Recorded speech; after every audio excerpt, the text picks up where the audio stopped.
Hoje vamos falar de pâncreas endócrino, né? Meu nome é Luciana Oliveira e eu sou professora de Fisiologia do ICS UFBA. Bom, o pâncreas, ele pode ser, do ponto de vista fisiológico, divididos em pâncreas endócrino e pâncreas exócrino. O pâncreas endócrino, ele é representado pela ilhota de Langerhans e está relacionado à produção hormonal. E o pâncreas exócrino está relacionado ao processo digestório, né? No caso, a produção das enzimas digestivas que são feitas nos ácidos. A ilhota de Langerhans, ela é um exemplo de regulação parácrina, né, que eu já mostrei inclusive numa outra aula para vocês. Ela fica cercada de ácidos digestórios e no centro a ilhota ela é formada por três tipos celulares. As células alfa, que estão relacionadas à produção do glucagon, ou glucagon, a célula beta, que é em maior quantidade e está relacionada à produção da insulina, e a célula delta, que está relacionada à produção da somatostatina, que é aquele velho hormônio inibitório que eu falei para vocês, que a gente tem praticamente que inibe quase todos os outros hormônios. No caso, o pâncreas ele é responsável pela produção de somatostatina, só que a interação desses três tipos de célula é dita por ser parácrina. Parácrina por quê? Porque os hormônios, as substâncias, elas caem aqui nesse espaço intersticial e interferem com o funcionamento das células, né, de tipos diferentes. Vocês podem perceber que os vasos sanguíneos estão por fora das ilhotas, então, e dos ácidos, né? Então, com certeza ele não participa, não é uma comunicação endócrina, porque não cai na corrente sanguínea. Uma outra coisa importante de falar é que, obviamente, aqui é uma representação esquemática de um trecho do pâncreas, mas você tem isso repetido, né? Então, essa combinação de células endócrinas e células exócrinas ao longo de todo o órgão, né? Todo o pâncreas tem parte endócrina e exócrina entremeado. Bom, eu dividi a aula para falar de cada um dos hormônios separadamente. Então, vamos falar da insulina, né, que é até o mais famoso dos hormônios pancreáticos. E a insulina, ela é um hormônio relacionado à abundância de energia, tá? Então, ele é um hormônio que é produzido quando a gente acaba de comer. E dessa forma, essa caloria que foi ingerida, ela vai poder ser armazenada no nosso corpo, seja na forma de glicogênio, e aí lembrando, o glicogênio ele pode ser armazenado tanto no fígado quanto no músculo, mas o glicogênio muscular é para uso exclusivamente do músculo. O glicogênio hepático é que pode ser quebrado e essa glicose então ser disponibilizada. E também a insulina é responsável pelo armazenamento na forma de gordura no tecido adiposo, porque ela vai permitir a conversão dessa caloria, seja na forma de carboidrato ou até de proteína que a gente tem ingerido em gordura, já que essa é a forma principal de armazenamento do excesso.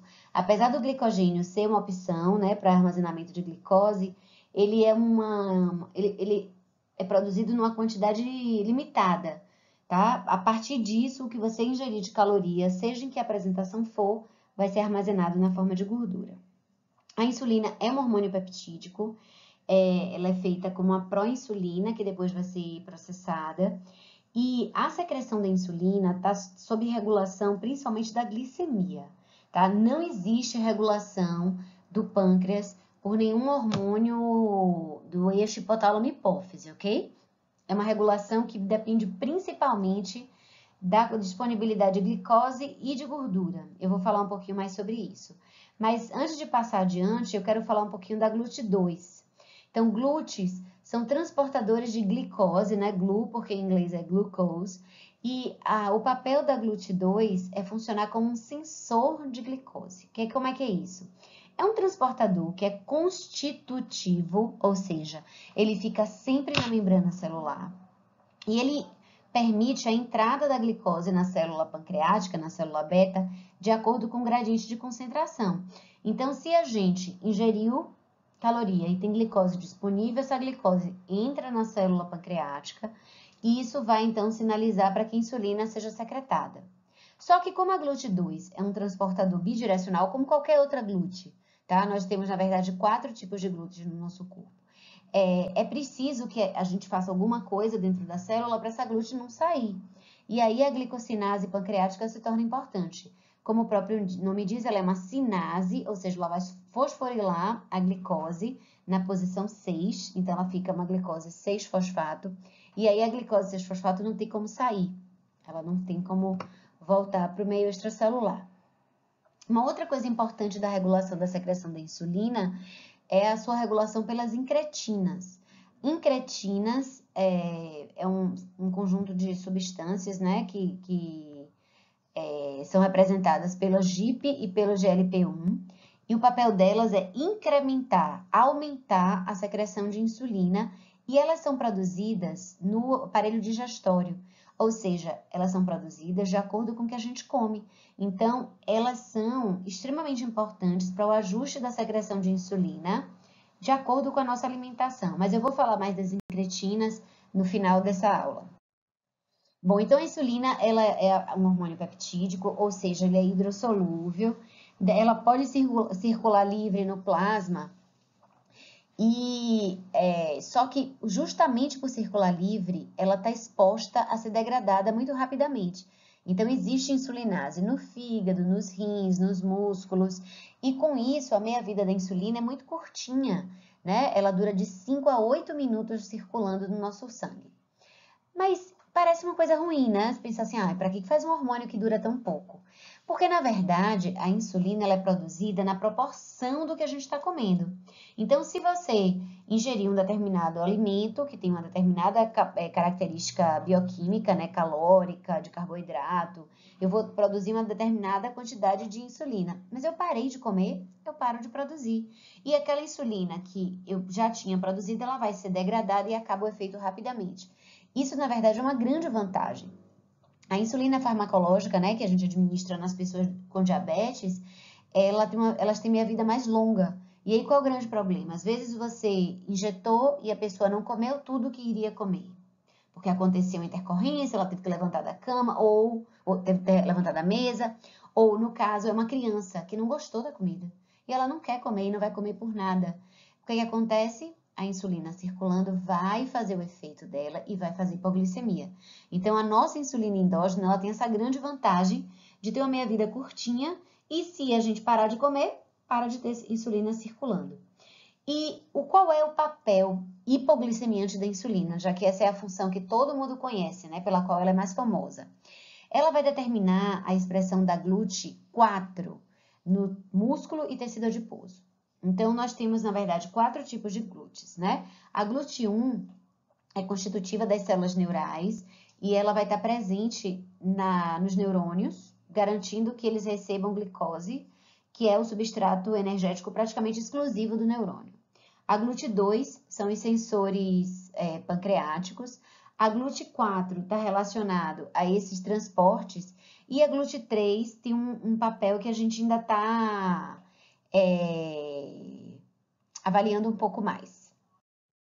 Bom, aqui para mostrar a insulina, então a insulina é sintetizada como um pró-hormônio, né, que é a proinsulina, como uma cadeia única de aminoácidos, e daí essa cadeia de aminoácidos, elas são ligadas, ela adquire uma estrutura tridimensional, ligadas por ponte de sulfeto, e posteriormente a proinsulina é clivada, ela é quebrada, separando a insulina, que é essa parte cinza inferior, do peptídeo C, que é essa parte superior, né, de bolinhas azul, né, transparentes, e esses aminoácidos laterais que são descartados. Somente a insulina vai ligar em receptor e vai ter uma resposta fisiológica. Essa figura que a gente vê à direita, para mostrar que a insulina, eu preciso de 2 moléculas para ligar no receptor.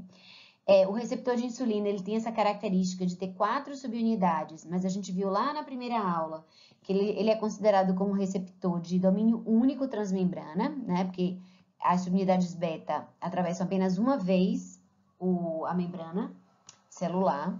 Ele é ligado ao sistema da tirosina sinase, ou seja, ele fosforila aminoácidos tirosina em vários elementos do nosso corpo. Em relação aos transportadores, né, que aqui é o GLUT, então, o GLUT4, ele está presente no citoplasma de uma célula, né, de músculo ou de tecido adiposo. E quando ocorre essa fosforilação, ocorre então um deslocamento do transportador até a membrana celular. E agora essa célula vai expressar o transportador na superfície e a glicose pode entrar. Só que a insulina não faz só isso, gente. A insulina tem vários outros papéis, né? Ela vai interferir com o metabolismo de proteínas, de gordura, inclusive com anabolismo. Ela é um hormônio anabolizante até mais potente do que o próprio GH. E eu queria só falar rapidinho sobre esse peptídeo C, que ele não tem papel fisiológico, então a gente não tem um receptor para peptídeo C, mas por outro lado, ele é usado na clínica como marcador de secreção de insulina. Por quê? Porque se eu fizer uma dosagem de insulina, eu posso estar dosando a insulina humana produzida no corpo, mas também se aquele indivíduo se aplicou insulina, a insulina que hoje é disponibilizada para tratamento de diabetes, né, que está nas farmácias, é insulina humana. Então, ela é exatamente igual e a gente vai dosar essa insulina também. O peptídeo C não. O peptídeo C, como ele é produzido, ele aparece na mesma molécula e ele vai ser produzido, então, na mesma quantidade da insulina. Então, se eu dosar insulina e peptídeo C e ambos estiverem com a mesma quantidade, é porque é o corpo daquele indivíduo que está produzindo peptídeo C e insulina. Se o peptídeo C estiver supresso, estiver bem baixinho, com insulina alta, essa pessoa está se aplicando insulina. Pode ser uma pessoa diabética, mas na clínica, só para dar um exemplo a vocês, por que alguém se aplicaria insulina sem ser diabético? Existe uma síndrome psiquiátrica que é chamada de síndrome de Munchausen, que é por conta do Barão de Munchausen, né? Que diz a história, né? Que ele contava muitas mentiras. Então, na verdade, é uma forma que os médicos usaram de falar de uma síndrome em que o paciente simula doenças. Então, nesse caso, a pessoa injeta insulina para fazer hipoglicemia e isso tem uma demanda indireta. Então, é uma doença psiquiátrica, são pessoas que precisam de atenção e buscam isso de forma patológica. Ela pode aplicar insulina nela mesma, ou numa criança, ou num idoso, né? Ou numa pessoa de quem ela cuide. Então, a gente tem que ter, quando você viu uma pessoa com hipoglicemia, principalmente se for frequente, tem que investigar para ver se é uma insulina endógena ou é insulina exógena. E aí vem a importância do peptídeo C. Mas na prática do dia a dia, sem ser essa situação, a gente não dosa peptídeo C, não. Bom, em relação ao receptor de insulina. Então, o receptor de insulina, ele é esse receptor aqui, da membrana celular, e ele está ligado ao sistema de segundo mensageiro, né? Ele tem esse elemento responsivo, o que é o sistema responsivo à insulina, que está ligada, né, a enzimas de sistema de segundo mensageiro que vão ativar a fosforilação, a expressão de transportadores de glicose, mas ele também tem uma via que está ligada ao sistema RAS, ao sistema da MAP-quinase, e com isso ele vai ter ações ligadas a crescimento, né, à mitose, e ele realmente tem um papel anabolizante bem importante. Bom, eu separei nos slides, como está no livro, o metabolismo de cada tipo, né, de composto nutricional. Então, a gente vai ter o efeito da insulina sobre os carboidratos, depois sobre proteínas e sobre gorduras. Em relação a carboidrato, normalmente, se você tem uma dieta equilibrada, dentro de um valor calórico adequado, 5% da glicose que a gente ingere é armazenada como glicogênio e 30 a 40% vai ser armazenado na forma de gordura.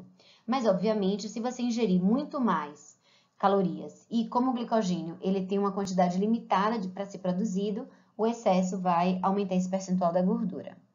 Ela vai fazer a captação de glicose no músculo, né, como eu falei, e essa glicose ela vai entrar, ela vai aumentar a atividade da glicosinase, justamente para evitar a saída dessa glicose das células.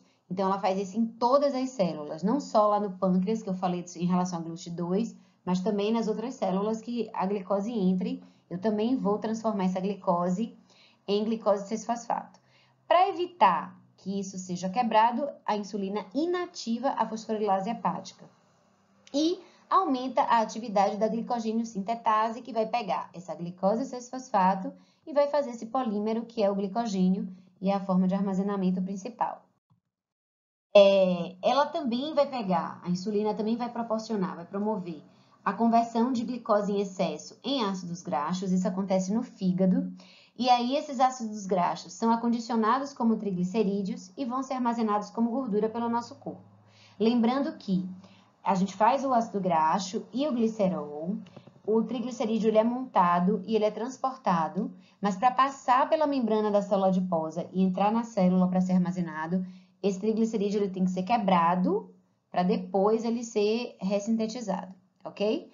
Uma outra coisa que a insulina faz é inibir a gliconeogênese hepática. Por quê?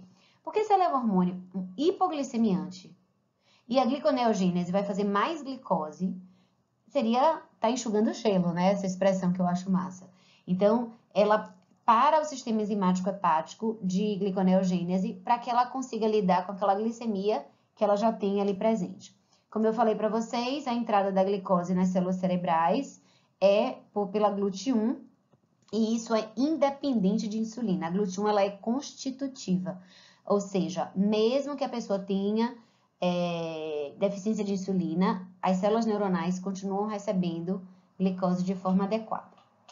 Essa informação é importante também na prática clínica. Por quê? Porque vamos dizer que uma pessoa diabético tipo 2, né? Porque no tipo 2 eu faço glicemias altas, mas ainda tem um pouco de insulina e não tem tanta complicação quanto no tipo 1. E aí o paciente do tipo 2, ele vai, vamos dizer, ele tá com 600, 700 de glicemia, sendo que a glicemia normal é até 100, né? Até 99, em jejum. Daí eu vou e dou muita insulina, né? Porque eu tenho que baixar essa glicemia, né? Imagina, a família tá vendo aquilo ali, 600, 700 de glicemia, tem que baixar. Só que o que acontece? Quando eu der uma quantidade X de insulina para jogar essa glicose para dentro dos tecidos que vão expressar GLUT4, ou seja, músculo e tecido adiposo, eu vou fazer agora uma normoglicemia.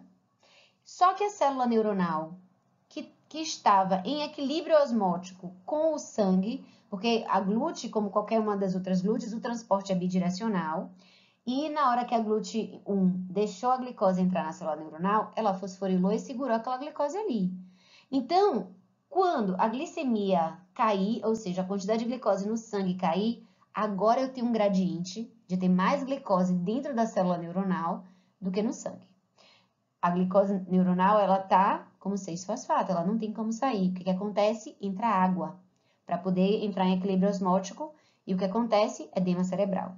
Então, às vezes, a pessoa que estava ali conversando, ela faz entra em coma na hora que a glicemia melhorou. E é por conta disso. Então, professora, a gente não baixa a glicemia? Claro que baixa. Só que você tem que baixar devagarzinho, tá? É assim que endócrino trabalha. Então, a gente trabalha em margens muito pequenas de insulina dentro da necessidade daquele indivíduo. E o objetivo não é normalizar a glicemia agora. Eu quero normalizar essa glicemia e manter essa glicemia normalizada a longo prazo, mas sabendo que eu posso ter efeitos colaterais, entre eles, edema cerebral, certo? Não é um efeito colateral da insulina, mas é um efeito colateral da redução da glicemia muito rápida. Bom, em relação ao efeito da insulina sobre o metabolismo das gorduras, a insulina ela é um poupador de gordura. Por quê? Porque toda a ação fisiológica dela é justamente para armazenar a gordura, o excesso de caloria em gordura, o excesso de energia em gordura. Isso ela vai fazer promovendo a síntese de ácidos graxos no fígado. Então, tudo que a gente ingeriu, que foi absorvido pela veia porta, pelo intestino, né, e é transportado pela veia porta até o fígado, lá o fígado vai transformar o excesso em ácido graxo, né, o que não for armazenar como glicogênio. Além disso, a insulina ela ativa a LPL, que é essa lipoproteína lipase, que é uma enzima que está no endotélio, né, que reveste os capilares, e ela tem o papel de quebrar os triglicerídeos em ácidos graxos e glicerol, né? Como é que isso acontece? Então, você tem uma gotícula que contém gordura, né, que geralmente é uma lipoproteína. Se for a que vem da dieta, a gordura que vem da dieta, a gordura que vem da dieta, ela não é absorvida para o sangue imediatamente. Ela é absorvida, ela é captada pela célula intestinal, né, pelo enterócito, e aí ela vai pegar esse triglicerídeo, colocar no sistema linfático, né, na linfa, e tem um ponto onde a linfa desemboca na veia cava, e aí sim, esse componente lipídico da alimentação vai para a corrente sanguínea, tá? Justamente porque ela não vai fazer esse primeiro passagem no fígado. Ela faz esse bypass, ela faz esse atalho, indo pelo sistema linfático e caindo no sangue. Essa gordura, nesse primeiro momento, ela tá em quilomicrons, que são moléculas grandes de gordura, muito ricas em triglicerídeo. E também tem a lipoproteína que sai do fígado, né, que são as lipoproteínas de transporte de colesterol. E aí eu vou ter o HDL, o LDL, o VLDL, que os nomes querem dizer em relação à densidade da lipoproteína. Então, são lipoproteínas que têm uma parte proteica, uma parte de proteínas que são importantes. Então, tem ApoA, ApoE, ApoB100, que são elementos importantes para que a gotícula de gordura seja captada pelas células para metabolizar. Mas também tem uma parte da gordura que vai ser colesterol e triglicerídeos. Então, a de alta densidade, que é o HDL, né, o H é de High Density, ele vai ter muito colesterol e uma quantidade pequena de triglicerídeo, certo? A LDL, ele tem muito triglicerídeo e colesterol, e é por isso que a densidade é baixa, porque esse triglicerídeo, ele acaba reduzindo a densidade. E aí, o que acontece? Então, o LDL, colesterol, ele vai deixando gordura no caminho, e o HDL vai recolhendo essa gordura, trazendo-la para dentro dessa célula. Para que é importante falar sobre isso? Porque vocês vão ouvir falar de que o HDL é a gordura boa e o LDL é a gordura ruim, mas é com esse foco, tá? É por conta dessa distribuição da gordura no nosso corpo. Mas voltando para a LPL. A LPL, ela não mexe no colesterol, ela só quebra triglicérides.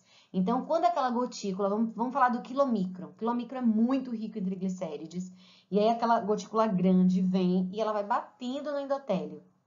Bate no endotélio, cada lugarzinho vai tirando um pedacinho, vai quebrando o triglicerídeo daquela região e liberando o ácido graxo. E aí esse ácido graxo agora ele consegue atravessar a membrana celular e lá dentro ser aproveitado. Ou para fazer outro triglicerídeo novamente, né, que é o que acontece na célula adiposa, que a gente armazena na forma de triglicerídeo, ou pode ser para ser usado, né, porque os ácidos graxos tanto podem ser usados como fonte de energia para metabolismo, como podem ser usados para outras ações fisiológicas.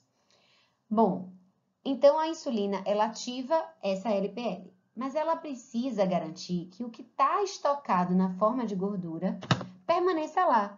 E dentro do adipócito, existe uma enzima que é chamada de lipase hormônio sensível. Quando eu falei para vocês que o GH era lipolítico, quando eu disse que a testosterona era lipolítica, isso quer dizer que esse hormônio, ele ativa a lipase hormônio sensível. É uma lipase que fica dentro do adipócito e quebra o triglicerídeo armazenado para liberar o ácido graxo. Como a insulina está fazendo a ação inversa, ela vai lá e inibe a lipase hormônio sensível. E, além disso, como para fazer o triglicérides, além do ácido graxo, eu preciso do glicerol, a insulina também ativa a síntese de alfa-glicerofosfato, que posteriormente será o glicerol.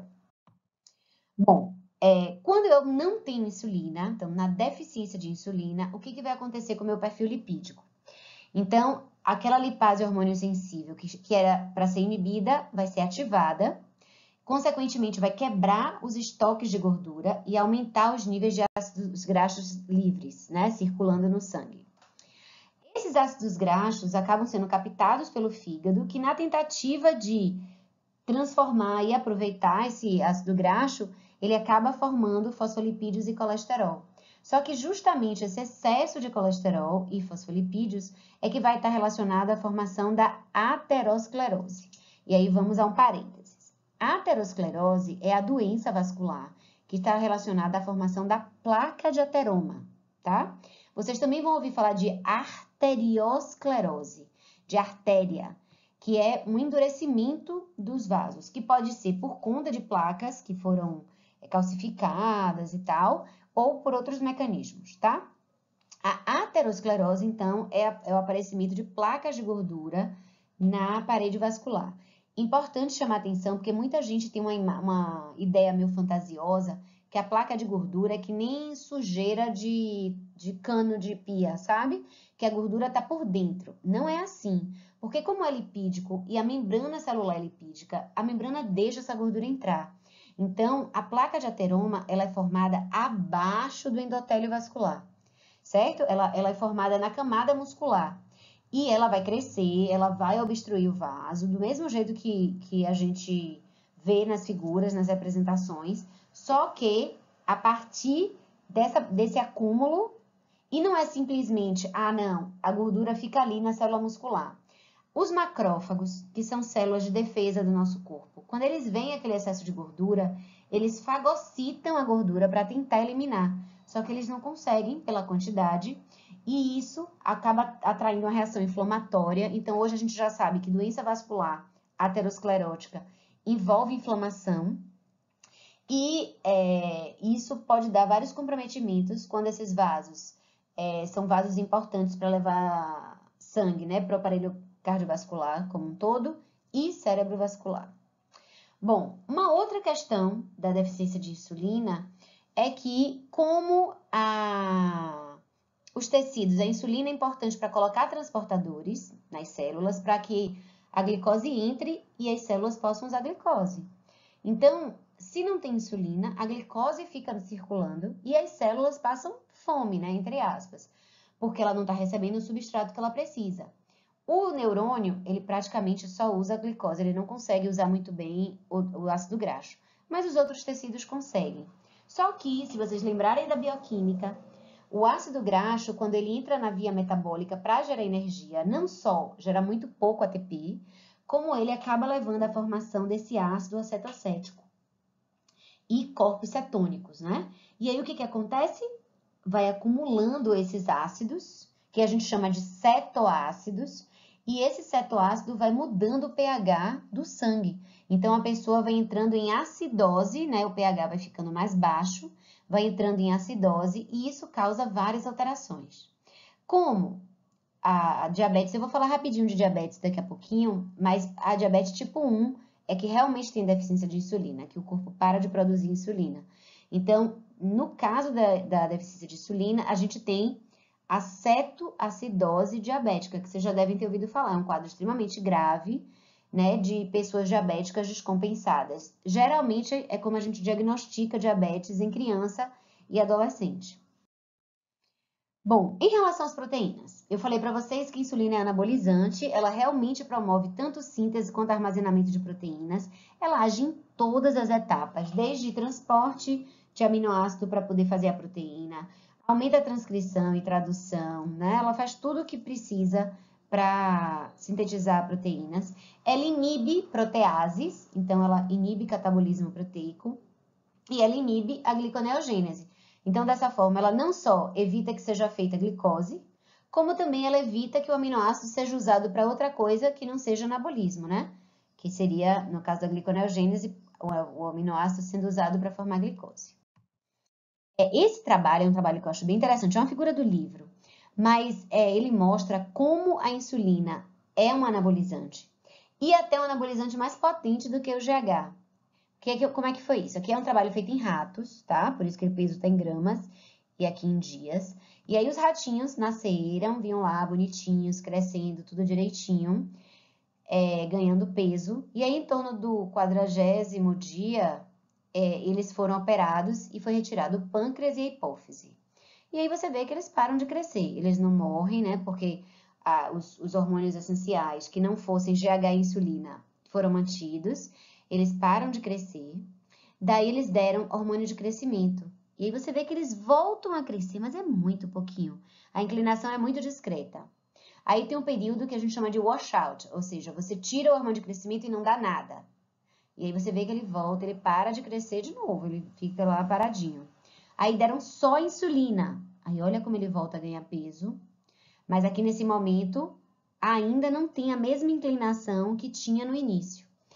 até que, quando é dada insulina e GH simultaneamente, os ratinhos voltam a ganhar o peso, a crescer, como no início, quando eles eram normais. Então, isso mostra que a insulina é um hormônio anabolizante, ou seja, promove crescimento, e que é mais potente do que o próprio GH, mas quando associados, eles têm um efeito mais potente. Infelizmente, com essa informação, algumas pessoas usam isso em academia para ganhar massa muscular, né? Para aumentar a síntese proteica. Acaba que a insulina é hipoglicemiante, mas o GH é hiperglicemiante. Só que, gente, isso é feito, isso não é manipulado por um endocrinologista. Sensibilidade de receptor é muito variável.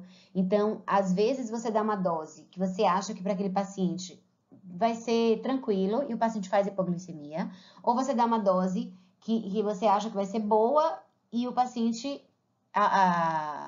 não tem nenhum efeito. Então, é muito perigoso esse tipo de manipulação, principalmente em academia, né? A gente sabe que as pessoas se aplicam no banheiro da academia.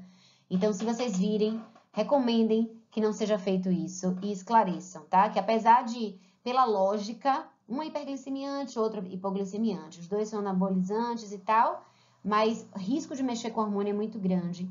E o risco de uma pessoa fazer uma hipoglicemia grave numa academia que não tenha quem dê socorro adequado, né, com dano cerebral irreversível, já que o neurônio precisa de glicose, é muito grande.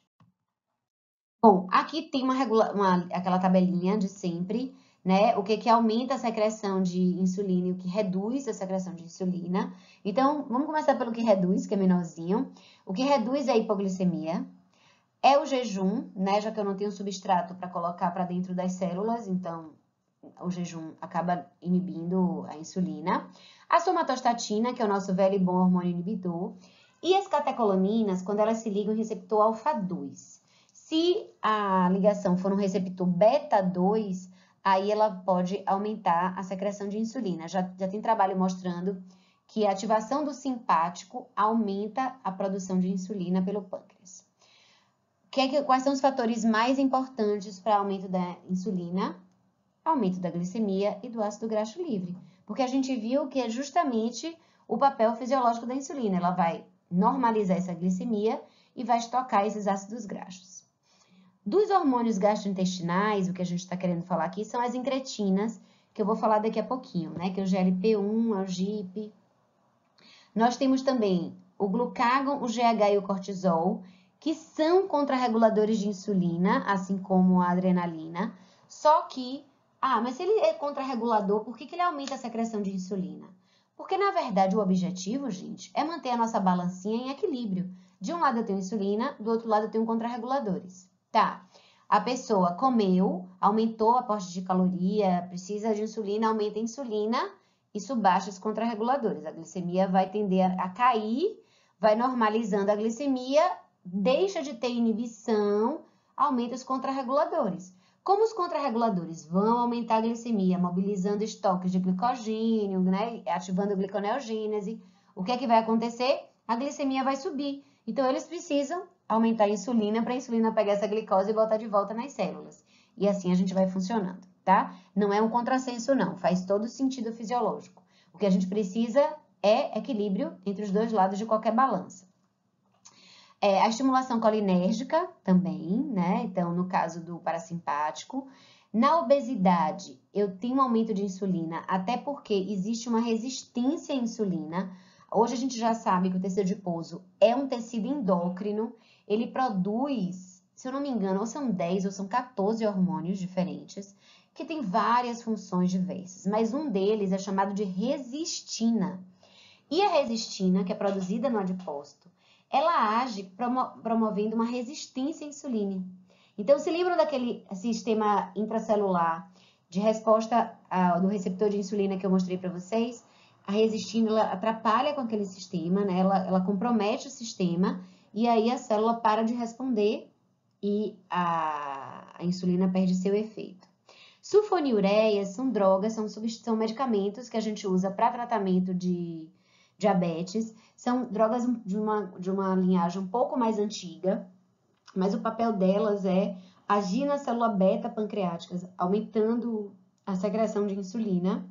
E a arginina e a lisina são dois aminoácidos que já se viram que eles potencializam o efeito da glicose, aumentando a secreção de insulina.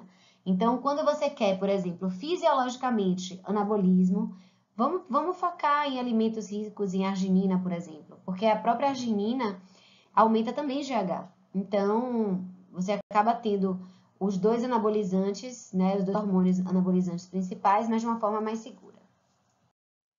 Bom, e falando agora do glucagon, o glucagon, ele também é secretado pela ilhota, né, pelas células alfa da ilhota. Ele também circula livre, porque ele é peptídico e a meia-vida dele também é curtinha. E ele é um hormônio hiperglicemiante. Apesar das ações opostas da insulina e do glucagon em relação à glicemia, eles não são hormônios antagônicos, ok? Não é exatamente nessa relação de antagonismo, porque em algumas situações fisiológicas eles vão agir juntos, tá? Um exemplo disso é atividade física. Sobre o metabolismo de carboidrato, como é que o glucagon aumenta a glicemia? Ele vai promover a glicogenólise e aumentar a gliconeogênese, certo? E se por alguma razão a gente tiver um tumor produtor de glucagon, né, um glucagonoma, ou se a pessoa ficar recebendo glucagon de forma contínua, ele vai manter hiperglicemia contínua, ok? Ele vai mobilizando as reservas e vai manter a hipoglicemia por máximo de tempo que ele conseguir.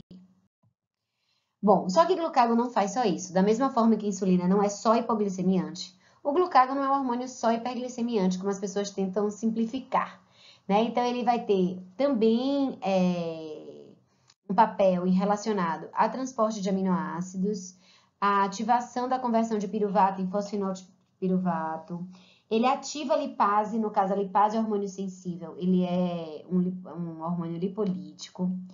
E ele tem outros papéis meio surpreendentes. Então, ele aumenta a força de contração do cardiomiócito, né? Então, melhora a sístole.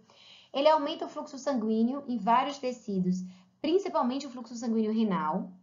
E ele aumenta a secreção biliar. Ah, por que isso, prof? Eu não sei, gente. A gente não tem uma explicação muito clara, mas são esses efeitos que foram vistos. E isso é importante a gente ter em mente toda vez que a gente estiver manipulando hormônio, tá? O hormônio não faz apenas uma função, então não vamos simplificar o papel de um hormônio fisiológico. E além disso, o glucagon inibe a secreção de ácido graxo também, de ácido gástrico. Então, ele vai fazer com que o pH do estômago fique menos ácido, né? Que o pH do estômago é bem ácido por conta do ácido clorídrico. E aí, com isso, ele inibe essa secreção e isso vai comprometer metabolização principalmente de proteínas, que precisam desse pH bem ácido. Bom, o que é que regula a secreção de glucagon? Então, a estimulação é feita pelo aumento de aminoácidos como arginina e alanina. Na atividade física, eu aumento o glucagon e aí eu vou estar mobilizando reservas de glicose, né, de outros tecidos. E a insulina vai participar colocando essa glicose para dentro, tá? Para poder o músculo poder usar, além de ácido graxo, também glicose. E além disso, a ativação de receptor beta-2 adrenérgico também estimula. E na inibição, a hiperglicemia inibe glucagon, né? Porque é o efeito dela mesma. A insulina inibe, e isso é de forma parácrina, tá? O glucagon não inibe insulina com a mesma potência do que a insulina inibe glucagon. E a somatostatina inibe todo mundo. Bom, e aí essa figura, eu digo que assim, eu acho que isso aqui é o mais importante de tudo que a gente falou, porque ele sumariza o controle da glicemia, né? E a gente já viu adrenal, já viu o sistema nervoso autônomo, já viu o GH e viu hoje a insulina, né? E viu o pâncreas. Então, vamos focar primeiro na glicemia. A glicemia, que é a concentração de glicose no sangue, né? O radical emia quer dizer isso, depende do equilíbrio entre produção de glicose e captação de glicose. Então, quando eu tenho uma secreção de insulina, a insulina ela vai inibir a produção de glicose. No caso, a produção de glicose aqui, a setinha está vindo do fígado, porque o fígado é onde tem glicogênio armazenado, que pode ser quebrado para liberar glicose, e também é quem faz gliconeogênese. E a insulina vai estimular a captação de glicose pelo músculo e tecido adiposo. tendo um efeito inibitório na lipólise. Então, eu não vou ter ácidos graxos, né? Reduz o ácido graxo livre, e até porque o ácido graxo livre, a gente já sabe que inibe captação de glicose. Então, como a insulina está querendo propiciar a captação de glicose, ela faz isso, ela inibe, ela poupa a gordura, como eu já falei, e ela vai botar glicose para dentro das células. Bom, olhando o outro lado da minha figura, eu tenho GH, cortisol, glucagon e adrenalina. Vocês veem que todos eles são lipolíticos. Todos eles aumentam a produção de glicose. Só que o GH e o cortisol são os únicos que vão ter um papel de inibir a captação de glicose, porque eles causam uma resistência à insulina. Então, os corticoides, no caso o cortisol, que é o principal endógeno, e o GH inibem captação de glicose. E o cortisol ainda tem uma outra peculiaridade aqui na produção de glicose, porque aqui todos os outros vão fazer glicogenólise e gliconeogênese. No caso, o cortisol, ele só ativa a gliconeogênese. Por que ele não faz glicogenólise? Porque é uma coisa bem inteligente da natureza, gente. Ele pega essa glicose que está sendo sintetizada através da gliconeogênese e refaz os estoques de glicogênio que os outros hormônios estão quebrando. Porque se vocês lembrarem, e eu falei isso lá na aula de adrenal, o cortisol é um hormônio de estresse, né? Porque o eixo da adrenal é um eixo de estresse. Então, se você vive principalmente em estresse crônico, você não pode viver sem reserva de glicose no fígado, porque qualquer agudização, quando você aumentar a adrenalina, ela vai quebrar que glicogênio se não tiver? Então, a natureza fez um sistema muito inteligente. Então, todos fazem gliconeogênese para aumentar a formação de glicose, mas o cortisol vai lá e vai armazenando um pouquinho na forma de glicogênio, enquanto os outros quebram o glicogênio que já tiver produzido e libera para aumentar a glicemia. E, além disso, os ácidos graxos livres, que são produzidos por essa lipólise, nessa quebra no tecido adiposo dos triglicérides, vai aumentar a produção de glicose. E isso aqui é uma coisa que às vezes se discute um pouco. Tem professor de bioquímica que diz que é impossível sintetizar glicose a partir de ácido graxo. Tem outros autores que dizem que sim, que da mesma forma que a gente faz a partir de aminoácido, pode fazer a partir de ácido graxo livre. Não sou eu que vou conseguir esclarecer essa dúvida para vocês.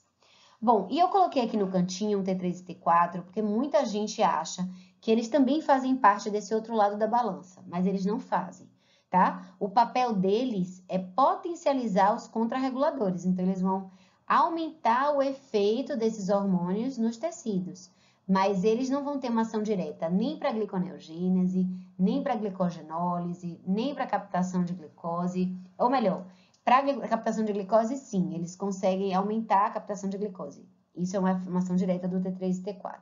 Mas vocês veem que os contrarreguladores aqui, eles inibem, né, a captação de glicose. E lembrando, de novo, que eu boto T3/T4, mas o biologicamente ativo é o T3. O T4 ele é convertido em T3 na maior parte das pessoas, e é o T3 que tem o efeito. Bom, e para falar das incretinas, então as incretinas são hormônios produzidos no intestino. GLP-1 quer dizer peptídeo semelhante ao glucagon, do tipo 1. E esse hormônio, ele aumenta a secreção de insulina na dependência de quanto de glicose a gente tiver ingerido. E como o papel dele é aumentar a insulina, ele vai inibir a secreção de glucagon. Então, ele é semelhante ao glucagon, mas ele é inibidor de glucagon. E o GIP, ele é um peptídeo insulinotrópico dependente de glicose também. Então, ele também vai aumentar a secreção de insulina dependente de glicose e também aumenta a metabolização de gorduras. As incretinas, hoje, elas durante muito tempo foram foco em formas de tratar diabéticos, mas o problema é que a meia-vida delas é muito curta e aí não dava para usar como um tratamento. Então, hoje a gente usa um bloqueador da enzima que degrada as incretinas, que é o DPP4. Então, a DPP4 é uma enzima que quebra a GLP-1 e que quebra o GIP. E aí, dessa forma, quando eu dou o inibidor da metabolização, eu acumulo, eu reduzo a degradação e aí eu potencializo o efeito desses hormônios. Então, é uma forma de aumentar a secreção de insulina pelo pâncreas, no caso do diabético tipo 2, né, que ele ainda produz insulina, sem precisar necessariamente dar a incretina, porque depois a gente viu que isso não funciona. Já a amilina, ela é um marcador de secreção de insulina, da mesma forma que o peptídeo C pode ser usado, porque vem da mesma molécula, a amilina vem da mesma célula, tá? Ela é co-secretada com a insulina toda vez que a gente come, e o papel dela é inibir a secreção de glucagon, e ela também tem uma ação central, ela vai inibir a ingesta.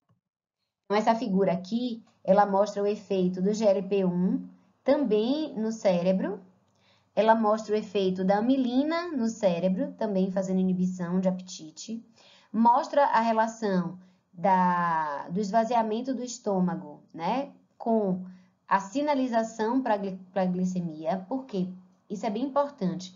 De acordo com o que a gente ingere, eu vou precisar de mais ou menos glicose. Então, os sensores que a gente vai ter no intestino vão ser extremamente importantes.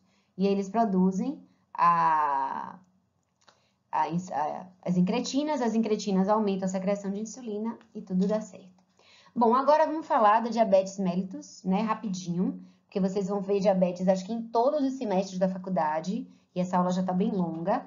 O diabético tipo 1 é o diabético que tem uma deficiência realmente na produção de insulina, e é um percentual menor dos diabéticos, geralmente são pessoas bem mais jovens, magras, tá? Não tem relação, e parece ter um componente genético e autoimune, tá?